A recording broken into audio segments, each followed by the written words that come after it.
jovens leram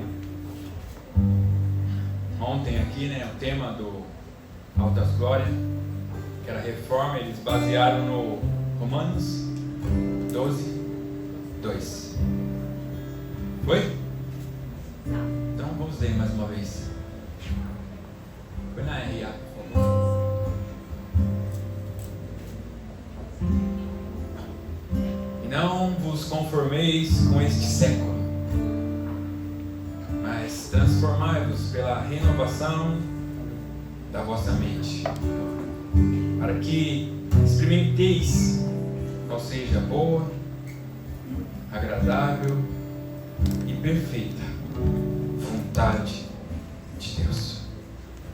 Hoje é o dia da reforma protestante. Hoje é o dia de perguntar. Eu vi alguns flashes ontem no nosso Instagram, e uma das perguntas que eu vi lá era se temos a necessidade de uma nova reforma. Temos a necessidade de uma nova reforma? Sim. Que tipo de reforma então? Precisamos, eu vou fazer duas perguntas aqui, eu queria que você tivesse resposta, tivesse luz para isso. Precisamos de inovação ou renovação? Pensa para responder. Inovação ou renovação?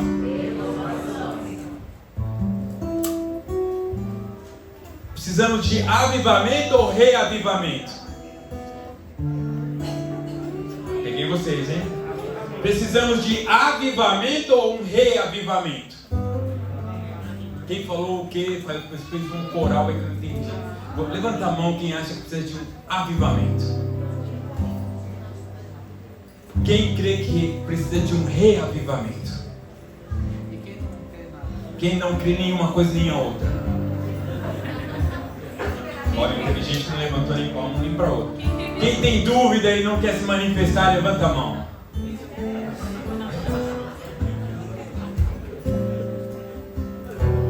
Eu sei que o conceito de reforma vocês já trabalharam aqui ontem, né? Eu acredito que sim. Aqui já falou várias vezes essa semana. Quando você ouve a palavra reforma, quem construiu já fica com dor de cabeça só de pensar. Reforma é uma coisa. Reforma morando, a poeira subindo. Reforma é uma coisa fácil de fazer? Eu achei a palavra reforma em Hebreus. Eu queria ler e eu queria que o Edinho colocasse o significado, mas antes vamos ler Hebreus 9:10 na RA. Aparece lá a palavra reforma. Hebreus 9:10, vamos ler? Os quais não passam de ordenância da carne, baseada somente em comidas e bebidas e diversas absorções, impostas até o tempo oportuno de uau! Palavra reforma. Tem um contexto aí que fala de Cristo. Não quero me prender a esse contexto, mas eu quero colocar o significado. Edinho, você pode colocar o significado dessa palavra reforma que aparece aí, do grego diastosis. Eu acho que é assim, eu sou grego, mas é isso. Consegue?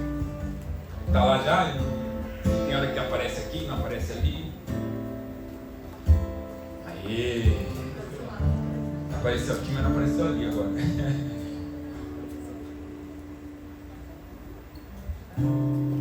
Eu vou ler até o Edinho.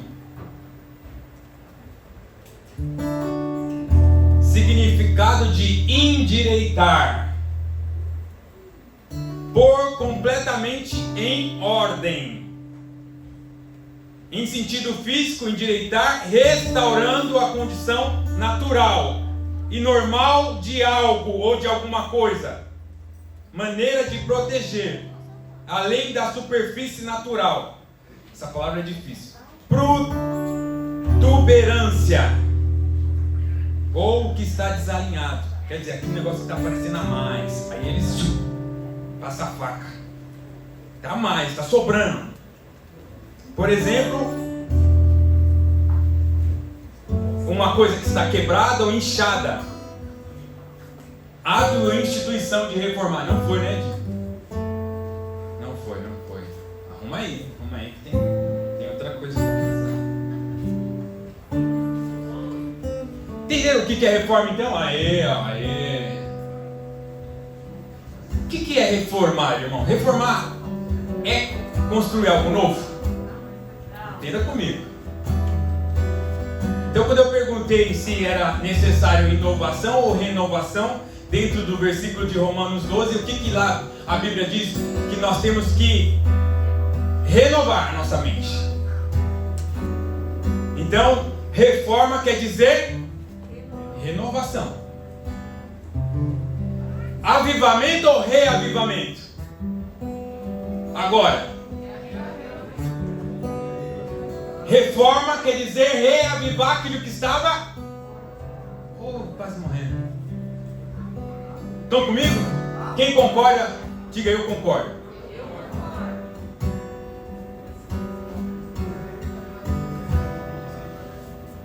Por que precisamos de reforma hoje? Por que precisou de reforma antigamente? Por que vamos precisar de reforma então constantemente? A gente precisa de reforma constantemente? Conceito de reforma, presta atenção, reforma. Você constrói sua casa, ficou linda. Quem mudou para uma casa nova recentemente? Você? O Dudu, né? A casa nova ainda está tão nova. A sua casa vai ficar nova para sempre? Todo ano você tem que fazer algo na sua casa? Algum tipo de reforma? Consegue pôr a segunda apresentação, que é o nosso Google deu aqui o significado da reforma. A segunda agora. Mudou? Aí, era esse. Subiu de novo. Aí, esse. Ação e efeito de reformar. Significado 1. Segundo, mudança introduzida em algo para fim de aprimoramento e obtenção de melhores resultados. A etimologia da palavra, origem da palavra reforma, forma regressiva de reformar, do latim reformare, da forma primeira. Reforma. Eu vou aqui fazer um breve resumo. Por que precisou de reforma? Precisou de Martinho Lutero fazer uma grande reforma na igreja. E a reforma protestante nasceu a igreja protestante, que saiu de dentro da igreja. Vocês estão comigo? Por que isso aconteceu, irmãos? Por que foi necessário reforma? Porque homens quiseram tomar o lugar da palavra, tomar o lugar de Deus, de Jesus. E como isso aconteceu? Porque Martinho Lutero, junto com os seus contemporâneos, o próprio João Calvino, teve que se manifestar como um reformador por causa de concílios, por causa de reuniões humanas que distorceram a palavra. Primeiro, aqui já contou aqui, eu vou rapidinho, que a igreja queria construir o seu Vaticano, ok? E precisando de muito dinheiro, eles faziam concílios para todas as coisas. Quando lá Martinho Lutero pediram para ele revogar as suas teses, ele falou assim: por causa de reuniões de homens e concílios que distorcem a palavra. Ele disse no seu discurso ali, pelo menos no filme foi assim. Então, eles faziam concílios E nesses concílios a qual a igreja ou os irmãos, os normais, não tinham acesso à palavra, dizendo que era de acordo com a palavra, eles faziam com que as pessoas obedecessem eles de acordo com os preceitos dos homens, certo? E aí eles fizeram algumas coisas, por exemplo, a indulgência. Indulgência que você tinha que comprar a sua, tirar os seus parentes do purgatório. A Bíblia fala sobre purgatório? A Bíblia diz que precisam pagar uma indulgência para a gente ser salvo? A Bíblia diz que você tem que fazer a sua confissão somente com o pastor? E ele tem o poder de absolver seus pecados? Confissão?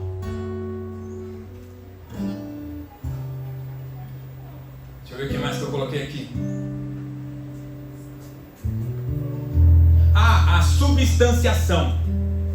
Era uma regra. Quem já foi católico? Que sabia que não podia morder a hoste? Porque se mordesse a hoste podia sangrar. Porque eles acreditavam que na hora da ceia a hoste se transformava no corpo de Cristo. E quando você mordia ela, você não podia morder, você tinha que deixar ela dissolvendo na boca, porque senão podia sangrar. Virava um babadu, né? Irmãos, a verdade é que a autoridade da igreja foi comprometida com a reforma protestante. Eles colocaram à prova e colocaram eles como mentirosos, porque eles tinham uma autoridade que era acima do normal e necessitou de reforma. Como reforma é aquilo que está sobrando. Eles estavam sobrando, eles estavam no lugar da palavra. Eles estavam dizendo que como só eles poderiam ler a palavra, eles interpretavam e também usavam a palavra para dominar as pessoas, para comandar as pessoas, para fazer com que as pessoas fizessem aquilo que eles quisessem. É diferente hoje? É diferente hoje? Por exemplo, mais uma. O Papa, por exemplo. O Papa era como se fosse um dos apóstolos. Como se ele tivesse recebido o cajado de Pedro. E Pedro deu para o Papa, e conforme eles vão fazendo, o próximo Papa é como se fosse um Pedro aqui. Então, o que eles falam é regra, é lei. E eles tinham essa crença que o Papa era como se fosse um dos apóstolos. E aí, sim, a minha resposta para você, sim, precisamos de uma reforma. Precisamos de uma reforma. Como eu disse há pouco, no início do culto, Edinho, coloca aí a próxima apresentação. Eclésia reformata é sempre reformata é. Quem consegue ler, por favor, leia. Igreja reformada sempre se reformando. Uma igreja reformada precisa sempre de uma nova. Irmão, sua casa precisa sempre de reforma. Sua vida precisa sempre de reforma. Você precisa fazer exercícios para manter o seu corpo saudável. Você precisa ler, você precisa ouvir. E a igreja não é diferente. Você como membro, eu como líder, se eu não me reformar, sabe o que acontece? Deteriora, perde a validade, acaba, cai como desuso. Se você ficar tocando esse violão, pô, e você não trocar as cordas, não afinar, dá um som horrível. Toda vez que o povo chega aqui, o que você tem que fazer? Afinar o instrumento para que saia um som puro. Precisamos de reforma, sempre. Igreja reformada, sempre se reformando. Eu preciso, todo dia. E isso fala de constância, tio Ké. Nós estamos com o tema da constância. Eu falei, vamos fazer um intervalo e depois nós voltamos na constância. Mas não, isso fala de constância. Continuamos. Eu tenho que levantar de dia e continuar na reforma. Reformadores, eu ouvi essa frase e eram como os garimpeiros, sabe? Você é como um garimpeiro, irmão. Você é como... Eles estavam cavando e descobrindo. Eles começaram a ler e começaram a descobrir. Opa, tá errado isso aí. Como assim? E não pode, é pela graça. Não é pela fé. Não tem nada a ver, não precisa pagar. Eles começaram a descobrir. E eles começaram a trazer isso à verdade. E o que aconteceu? O que quiseram fazer com eles? Quiseram apagar, quiseram matar, quiseram destruir, porque o homem tem a necessidade de ficar no controle, no governo. Quando existem homens, irmãos, homens que não se reformam, eles querem estar no poder para sempre e eles querem comandar as pessoas. Por isso nós precisamos da verdade, da palavra que nos reforma.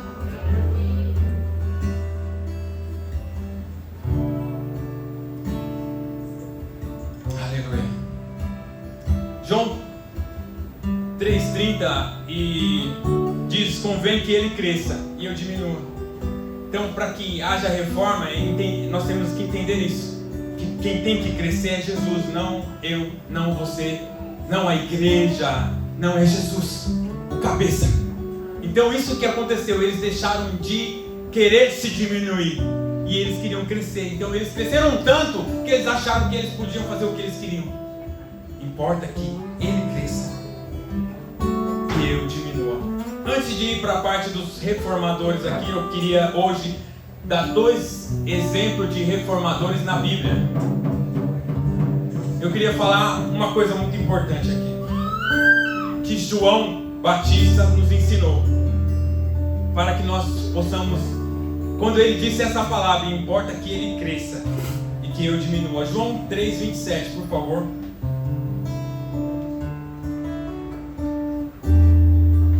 Respondeu João: o homem não pode receber coisa alguma se do céu não for lhe dada.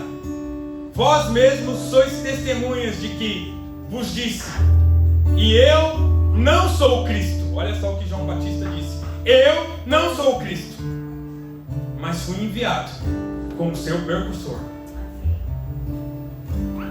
O que tem a noiva é o noivo. O amigo do noivo que está presente, ele o ouve muito e regozija por causa da voz do noivo, pois esta alegria já se cumpriu em mim. Convém que ele cresça e eu diminua. Olha só o que João Batista disse aqui, irmão. Sabe o que acontece com a liderança de hoje? Que tinha que ser amiga do noivo, ela sai com a noiva, ela abusa da noiva, ela tem intimidade com a noiva. E ela pega a noiva para ela, mas o amigo do noivo não pode fazer isso. Só que João está falando aqui, eu sou amigo do noivo, eu só escuto o noivo e faço o que ele quer. Mas as lideranças hoje usam a igreja como se fosse a sua esposa.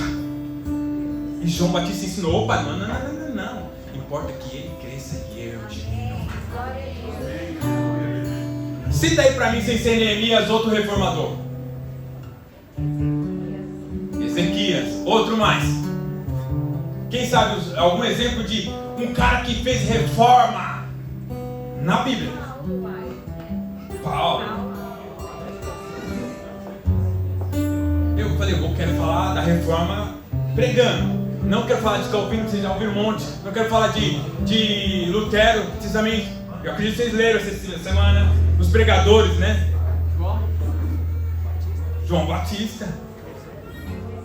Eu quero falar de irmãos, que parece que nós estamos vendo a história nossa e estamos vendo a história de Martinho Lutero.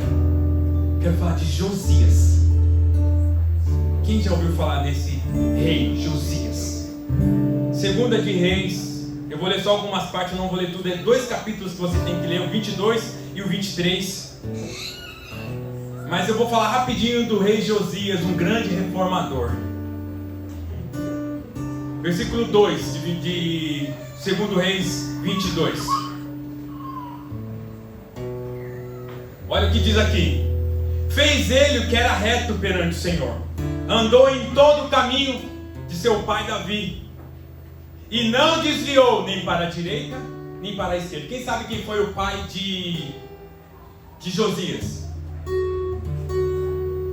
Eu acho que foi Efraim, não lembro agora.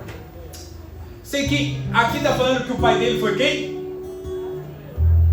Foi quem? Irmãos, é interessante isso que eu quero chamar a atenção. Toda vez que um rei fazia um monte de porcaria, falava que ele era filho do seu pai. Mas toda vez que um rei fazia o que era certo, ele não lembrava o pai dele de sangue, lembrava Davi. Não lembrava Salomão, lembrava Davi. Isso fala de reforma, irmãos. Quando a gente faz uma coisa certa, a gente não lembra de Jesus.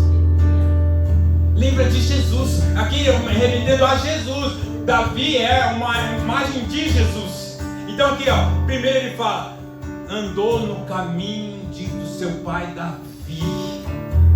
Todo mundo que andava reto era um reformador, andava no caminho de Davi.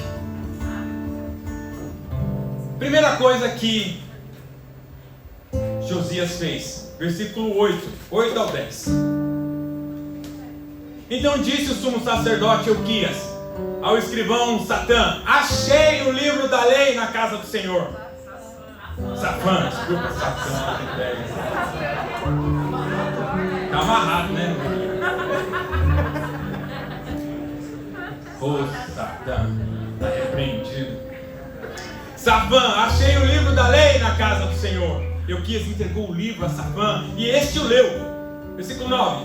Então o escrivão Safã veio a ter com o rei e lhe deu o relatório, dizendo: teus servos contaram o dinheiro que se achou na casa e entregaram na mão dos dirigentes a obra que tem um cargo à casa do Senhor. Eles iam reformar a casa do Senhor, o templo. Relatou mais o escrivão, o Safã ao rei, dizendo: o sacerdote Euquias me entregou um livro. E Safã leu diante do rei. Irmãos, Josias entrou ali e falou assim: nós vamos reformar a casa de Deus. E aí ele falou assim: vai lá. Aí mandou o Safã e o Euquias, eles acharam o livro, trouxeram o livro e o relatório de quanto tinha de dinheiro, já tinha entregado dinheiro. E aí leram o livro para o rei Josias. Irmãos, se você começa a ler a Bíblia, coisas vão acontecer. Amém? Fica aqui, irmão, deixa o bebê lá. Fica comigo.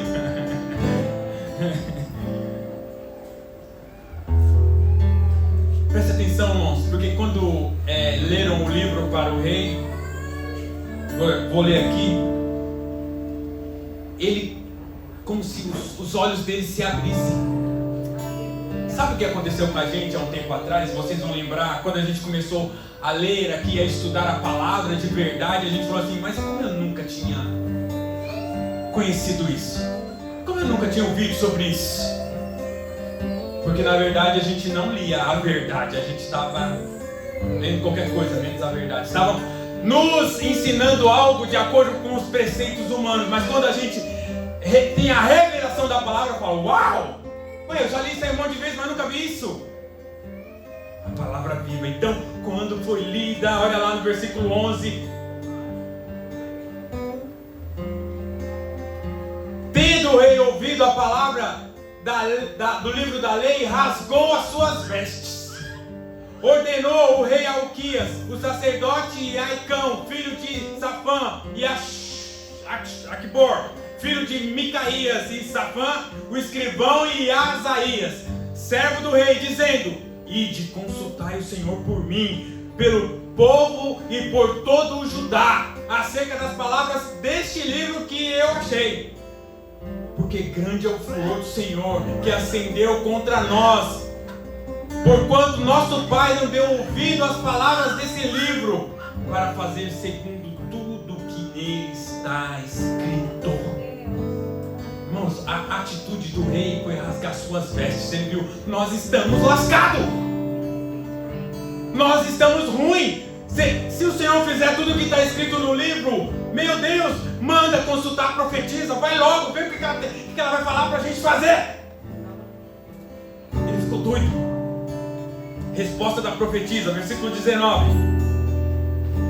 porquanto o teu coração se entristeceu, enterneceu, e e humilhaste perante o Senhor, disse ela ao rei, quando ouviste o que falei contra este lugar e contra os seus moradores, que seriam para a solução e para a maldição e resgate das suas vestes.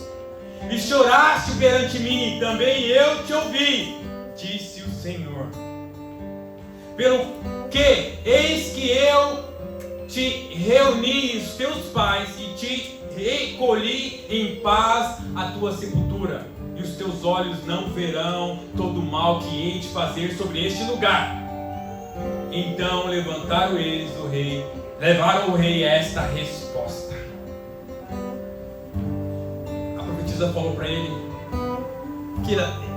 que Deus é justo, juiz, e iria fazer, mas por causa do arrependimento dele, da atitude, de quando ouviu a palavra, preste atenção, ele ouviu a palavra e tomou uma atitude de arrependimento. Eu não vou fazer tudo o que eu falei que ia fazer. E aí, olha só o que ele fez, irmãos. Mandou purificar o templo. Capítulo 23, versículo 4 e 5.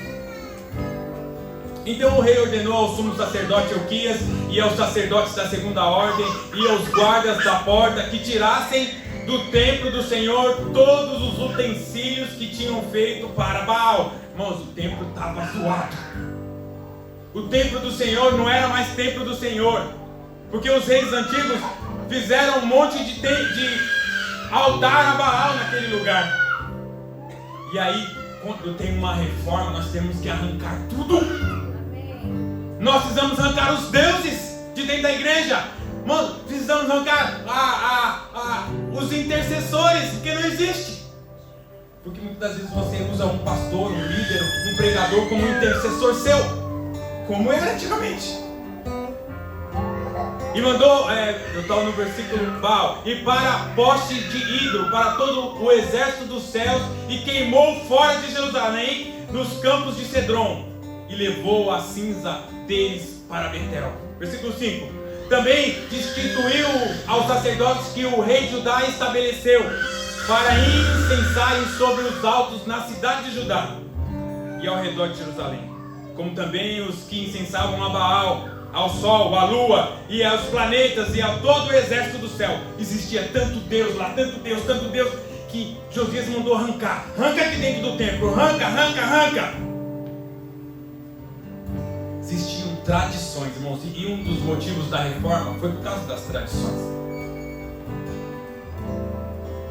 Existem tradições boas e tradições ruins. Versículo 15, eu vou rapidinho esticar aqui. Olha só o que aconteceu. Também o altar que estava em Betel, ao alto que fez Jeroboão, filho de Nebate, que tinha feito para pecar a Israel, em esse altar junto com o alto do rei derribou, destruiu o alto, reduziu a pó, e o seu altar queimou, o poste de ídolo.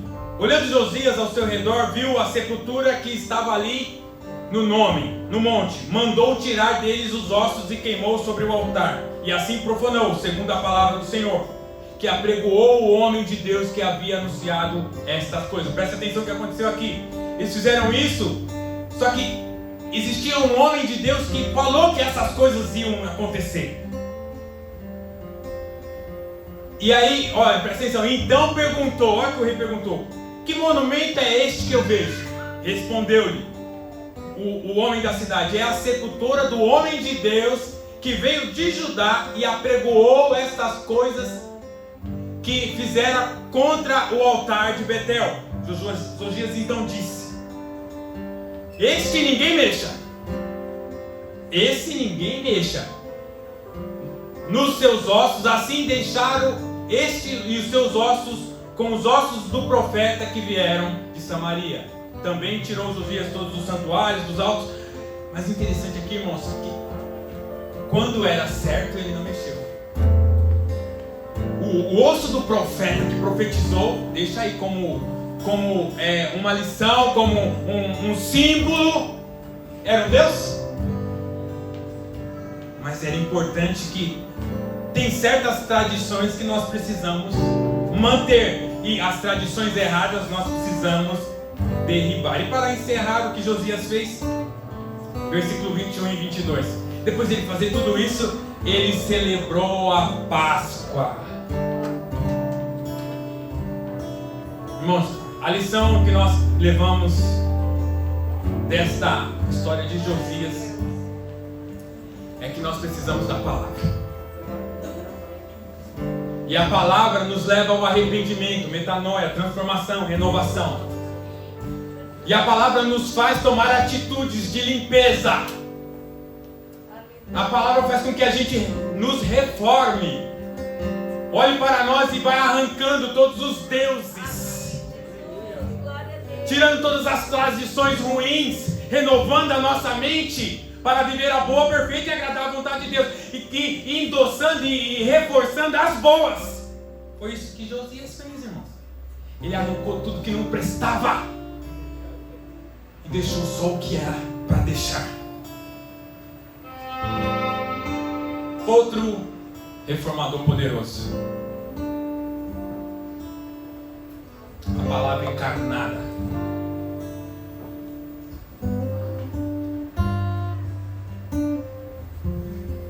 Agora eu vou caminhar para o fim.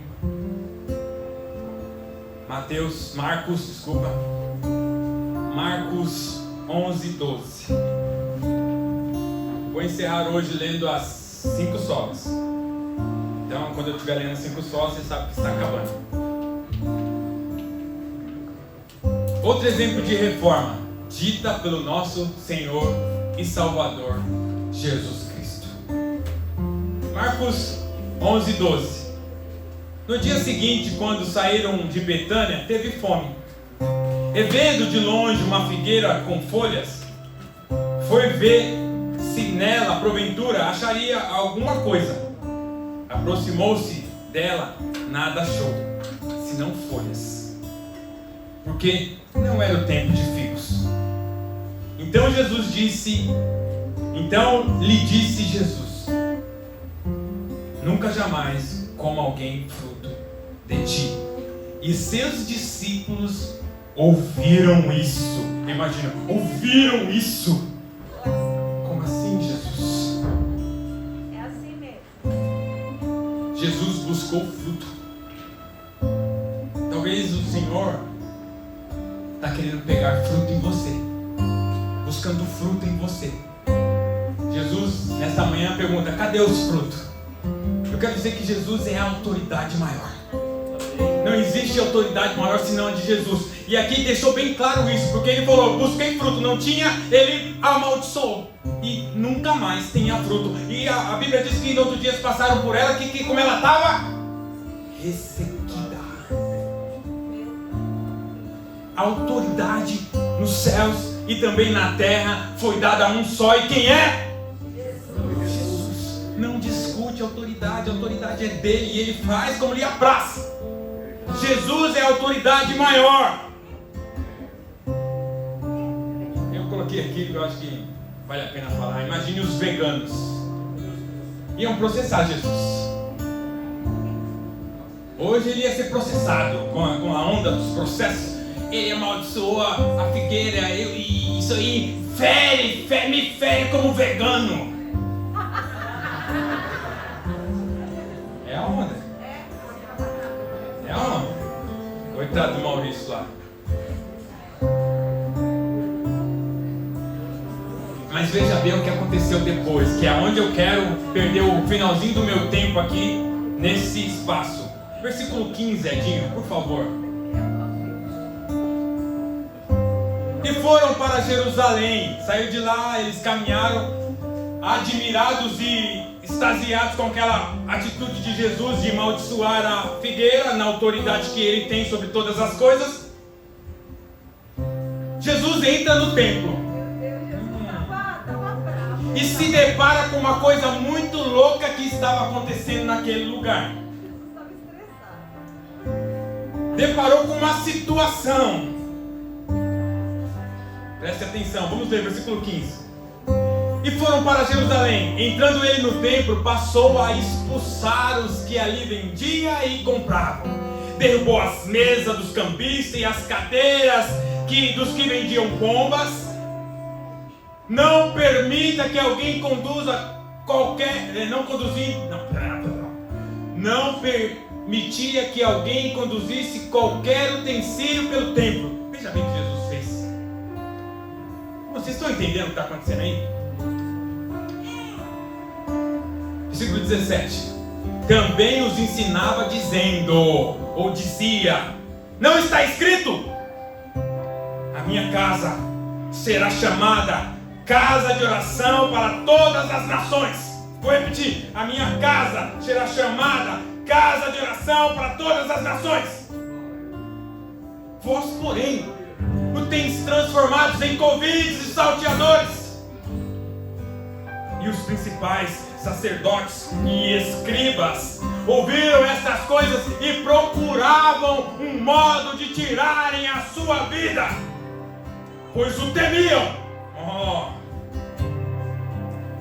Porque toda a multidão se maravilhava de sua doutrina. Isso aí é uma coisa de reforma, por acaso, para você? Glória a Jesus. Irmão, você sabe como era o culto antigamente, nessa época? Sabe como que era? Era louvor aqui, igual aqui, 2 horas de louvor gostoso, aleluia. Irmãos, eu não parava hoje, eu não parava. Era assim os cultos? Lá no templo, nessa época? Como é que era assim essas coisas?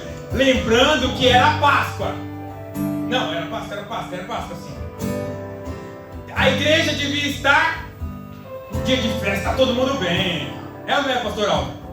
Na festa, irmão, vem irmão até que não vem mais para a igreja, quando tem festa, acampamento, né?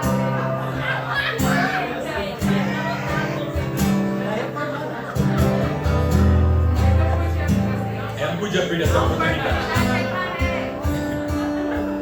Irmãos, o culto nessa época, você levava um animal e era uma carnificina, um cheiro de sangue terrível. Era assim. O pessoal ia uma vez por ano no templo levar um animal para ser sacrificado. Por quê? Porque ele tinha que ser perdoado dos seus pecados. E olha o que se transformou nisso. Irmãos, virou... Eu coloquei aqui... Presta atenção. Os caras precisavam de um animal. Tinha lá, porque tinha alguém vendendo animal. O cara podia vir de longe e chegar lá. Não precisava levar o seu animal, pastor Álvaro, porque lá tinha um cara que vendia. E lembrando que era de acordo com suas posses. Quem leu lá Levítico sabe disso. Quem não podia dar uma ovelha perfeita, podia dar um pombinho, uma rolinha, ok? Então se ele chegava lá, tinha lá. Tinha que pagar as taxas ou entregar a oferta lá no templo. E às vezes ele morava longe e a moeda dele era diferente. Aí ele chegava lá, tinha um cambista que fazia essas coisas, trocava o seu dinheiro lá da sua terra pelo dinheiro local, para você entregar para o sacerdote. Olha só o que virou a igreja. Lembrando, irmãos, que quem avaliava se o animal era perfeito? Quem? O sacerdote.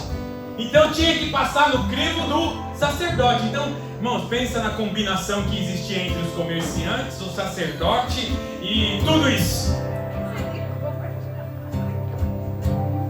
Era loucura, irmãos. A minha pergunta é, irmãos, o que você acha que... Por que Jesus meteu o pé nas barracas? Por que Jesus ficou tão nervoso?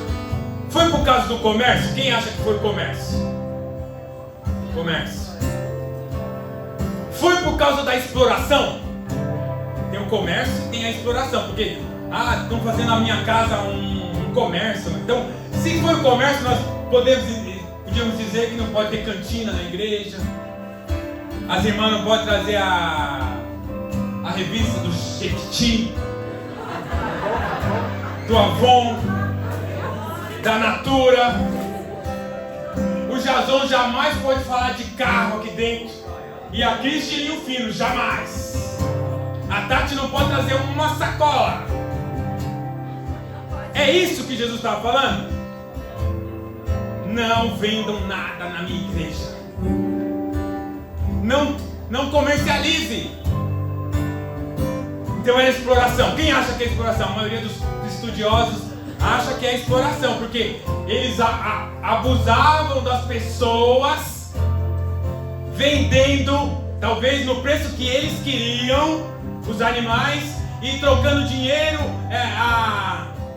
com juros, como é o câmbio, com câmbio elevado demais. Tem a compra e tem a venda, eu compro tanto e vendo por tanto. Vocês sabem quem já comprou dólar. O que vocês acham? Era exploração então? Esse menino hoje vai derrubar.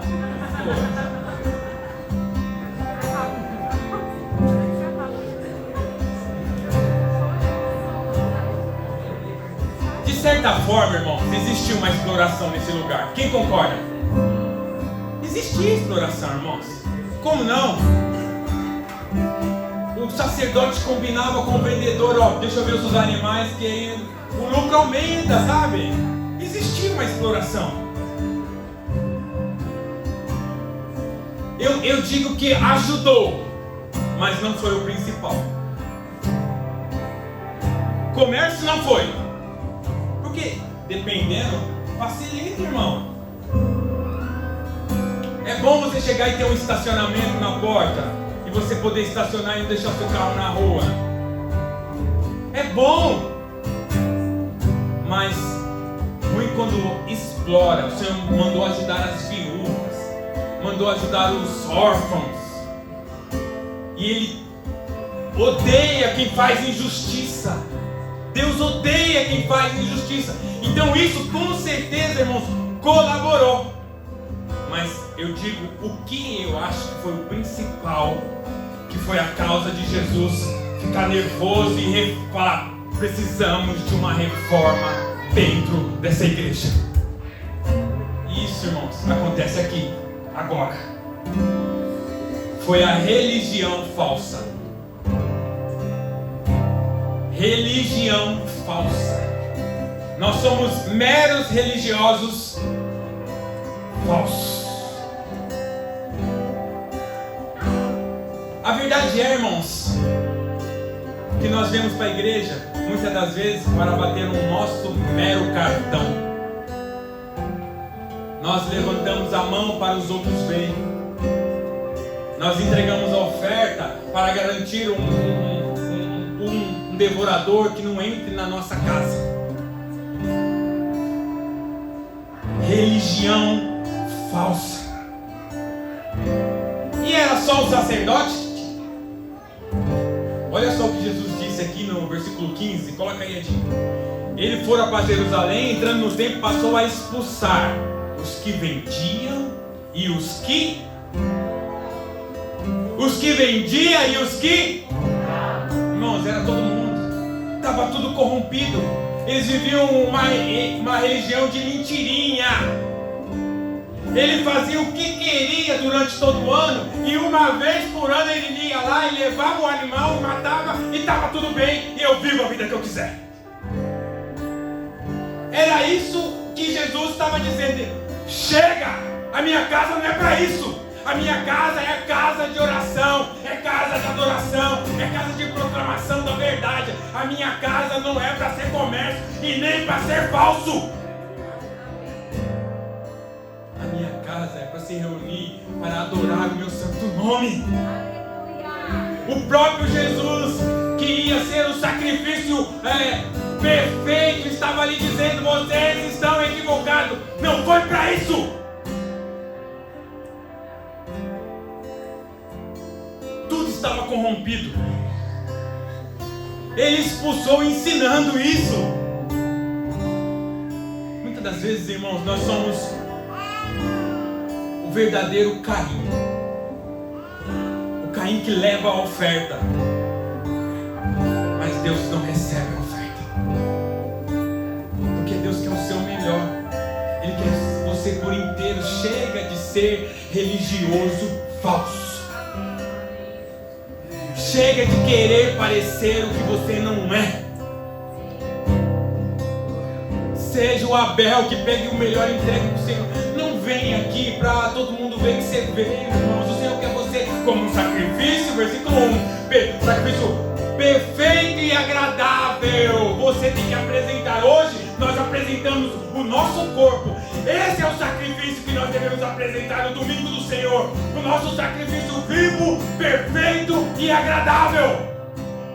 Todo domingo. Todo domingo. Eles inverteram o sentido da religião. Religião não é sobre eu. Religião não é sobre você. O problema é que a gente tem vindo pro culto pensando no eu, em mim, em o que eu vou ganhar. Eu vou lá ofertar porque eu quero receber. Religião não é sobre você. Religião é sobre Ele, sobre Cristo, a palavra encarnada. A religião centraliza um só, centraliza Jesus, não eu. E eu estou caminhando para o fim, porque eu falei que eu ia ler as solas. Então o que nós devemos fazer hoje? Quando você pensa em religião, você acha que hoje nós podíamos fazer igual a Jesus? Hein? A gente devia entrar lá nas igrejas neopentecostal e chutar lá os caras e falar assim, ó, você está fazendo a casa do Senhor uma casa de covis de ladrão. É isso que nós devíamos fazer hoje? É isso que a gente devia fazer? Como Martinho Lutero, sair pelas ruas e com teses e dizer, ó, aonde? É isso que nós devíamos fazer?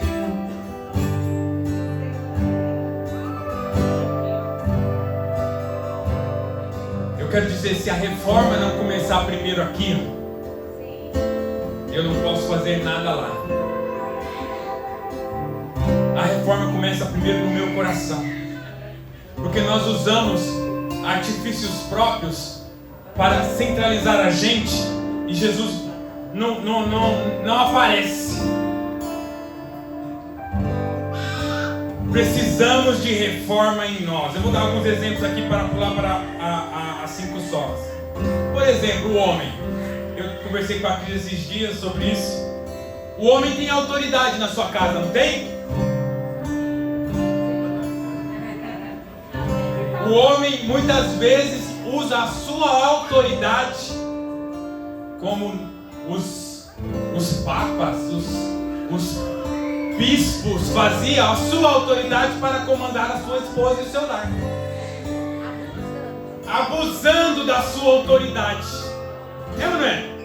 Os homens muitas das vezes, porque se veem como autoridade no seu lar, eles não fazem nada diferente do que fizeram os pessoal antigamente. Eles usam da sua autoridade para oprimir os filhos, para fazer os filhos fazer coisas que ele, com a sua folgadice, não faz. Isso é exemplo de Jesus? Não mesmo. Oprime a sua esposa, obriga a sua esposa a fazer coisas que ela não queria. Hoje ainda existe isso, Glezinho. Autoridade. Irmão, você precisa de uma reforma pessoal. Se você é esse cara. As mulheres pensam que ia ficar de fora, né? E as mulheres? Qual que é o forte das mulheres? Sentimental. É ou não é? E as mulheres muitas das vezes usam do seu sentimento para comandar os homens.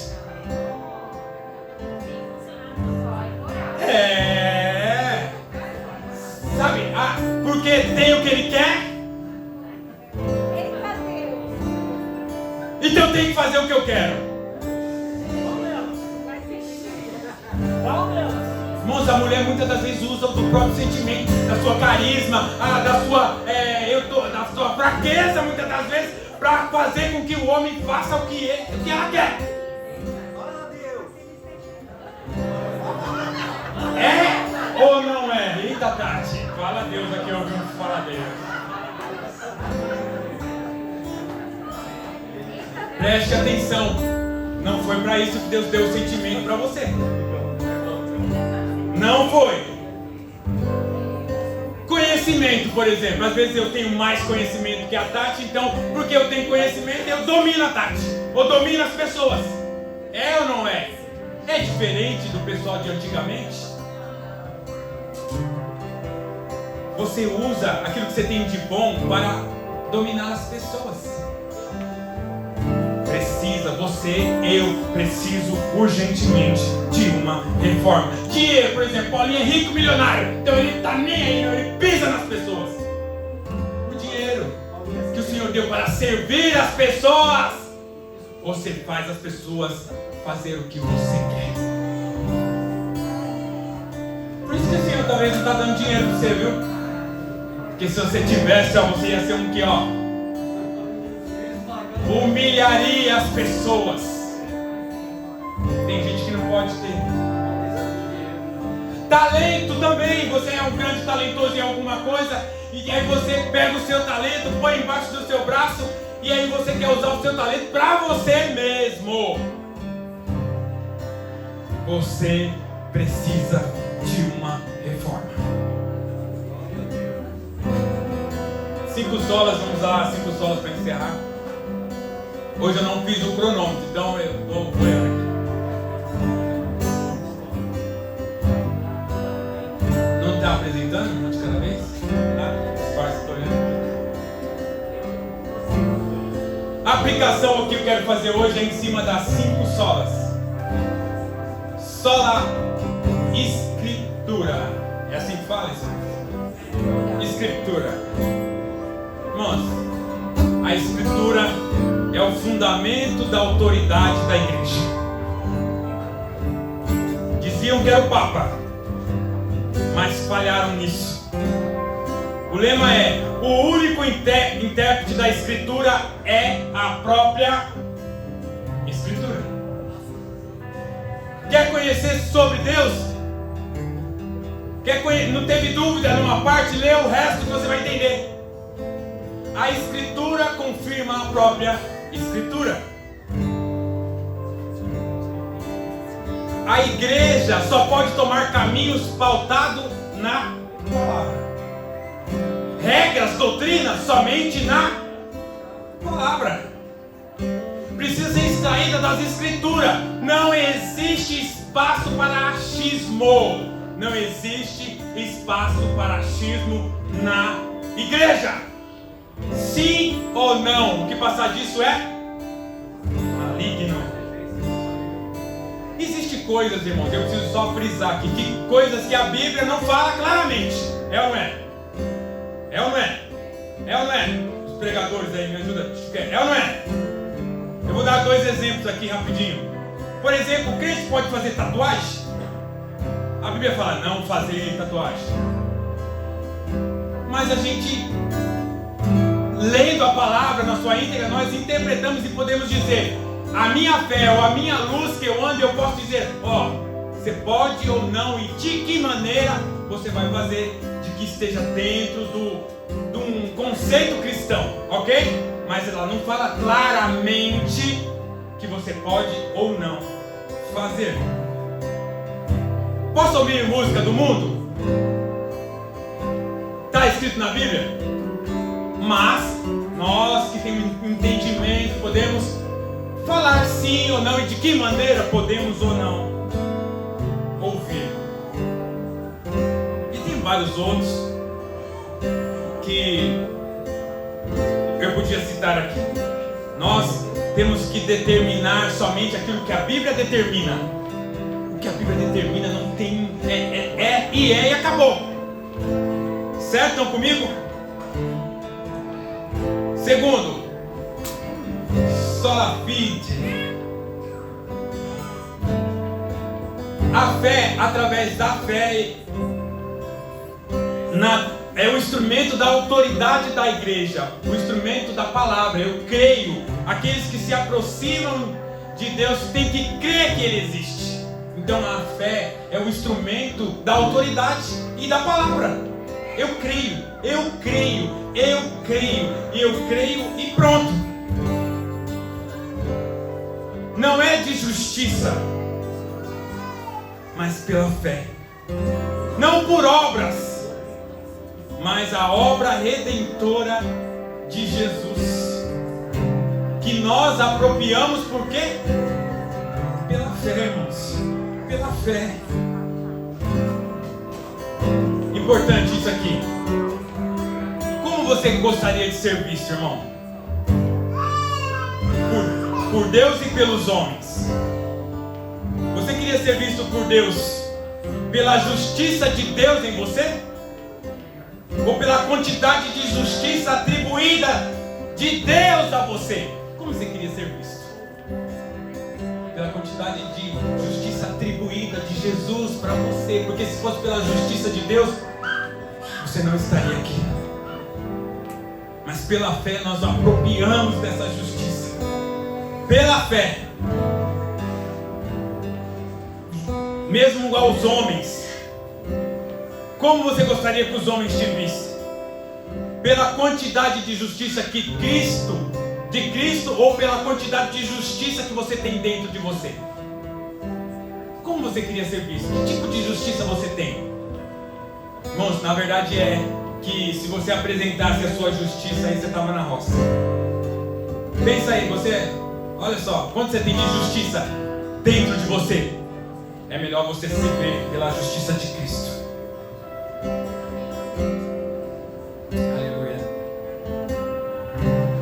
Tito 3,5 diz: não por obras de justiças praticadas por nós, mas segundo sua misericórdia, Ele nos salvou mediante ao lavar regenerador e renovador do Espírito Santo.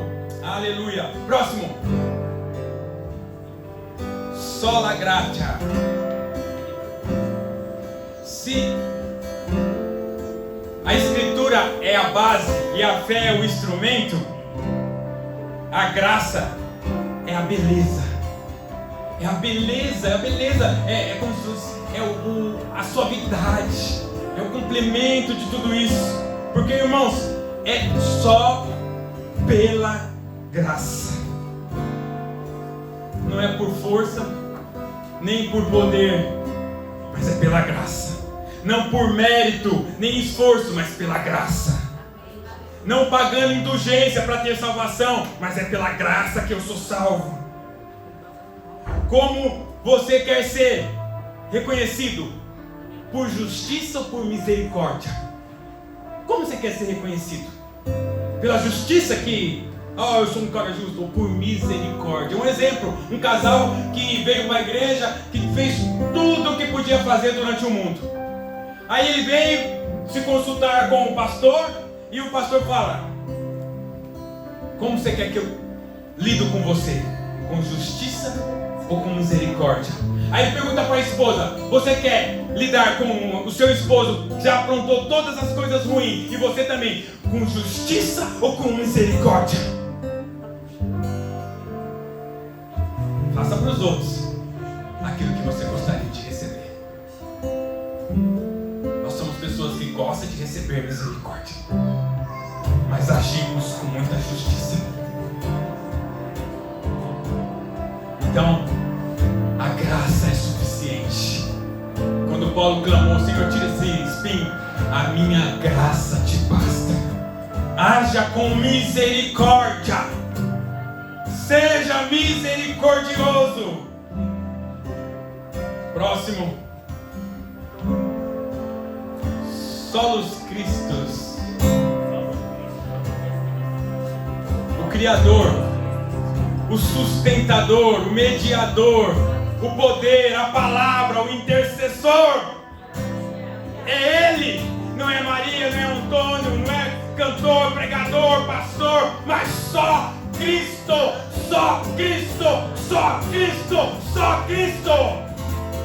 Que estava desde o princípio na criação e está hoje dentro de você através do Espírito. Ele é a coluna e a firmeza da verdade. É Ele, só Cristo pode te levantar, só Cristo pode te transformar, só Cristo pode revolucionar e transformar e renovar a sua vida. Timóteo 2,5. Portanto, há um só Deus, um só mediador entre Deus e os homens, Cristo Jesus, homem. Hebreus 9,15. Por isso mesmo, Ele, o mediador da nova aliança, a fim de que, intervindo a morte para a remissão das transgressões que havia sob a primeira aliança, receberam a promessa da eterna herança, aqueles que têm sido chamados. Ele é o mediador da nova aliança, é Ele que nos leva, é Ele que nos escolhe. João 14,6. Respondeu-lhe Jesus: eu sou o caminho, a verdade e a vida. Ninguém, absolutamente ninguém vai ao Pai se não for por intermédio de Jesus Cristo. Ele é, Ele era e Ele será eternamente. Romanos 8,27. Aquele que sonda os corações sabe qual é a mente do Espírito, porque segundo a vontade de Deus Ele intercede pelos santos. Ele está lá, à destra de Deus Pai Todo-Poderoso, intercedendo por nós, intercedendo por nós. Jesus, sola Cristo, sola Cristo, sola Cristo, sola Cristo. E para finalizar, só lhe deu glória. A Ele a glória, a Ele a glória, a Ele a glória. Qual o propósito da igreja, se não dar a Ele glória, dar a Ele glória?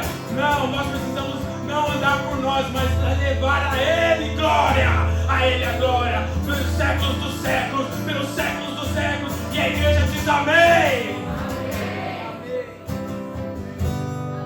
1 Coríntios 10:31. Portanto, quer comais? Quer trazer a revistinha da Alvon? Quer trazer a sacolinha da Linho Fino? Não traz. Quer falar de comércio depois do culto, do carro que vai vender, o que vai comprar? Quer fazer uma cantina beneficente para os jovens? Quer comais? Quer bebais? Quer fazer qualquer coisa? Eles podiam fazer tudo aquilo, mas eles tinham que fazer tudo isso só para a glória de um só, e é dele, é Ele que está acima de todos e de todas. Deus, glória a Deus, glória a Deus. Aleluia. Romanos 11:36. Eu estou cansado. Porque dele, por meio dele e para ele são todas as coisas. A Ele, pois, a glória eternamente. Amém. A minha parte hoje eu acho que eu ultrapassei, mas é festa, irmão. Estamos na festa hoje. Efésios 3:21. A Ele seja a glória na igreja e em Cristo Jesus por todas as gerações, para todos sempre. Só Ele a glória, só Ele a glória, só Ele a glória. Eu queria que você se levantasse e aplaudisse ao Senhor, dando a Ele glória, glória ao Rei dos Reis, ao Senhor dos Senhores, aquele que Ele é, aquele que intercede por nós, que é digno de receber glória, honra, louvor, glória e louvor para todos sempre, de geração em geração. Ele é e sempre será, Ele é e sempre será. Digno. Receba a honra, receba a glória, Jesus, receba a honra,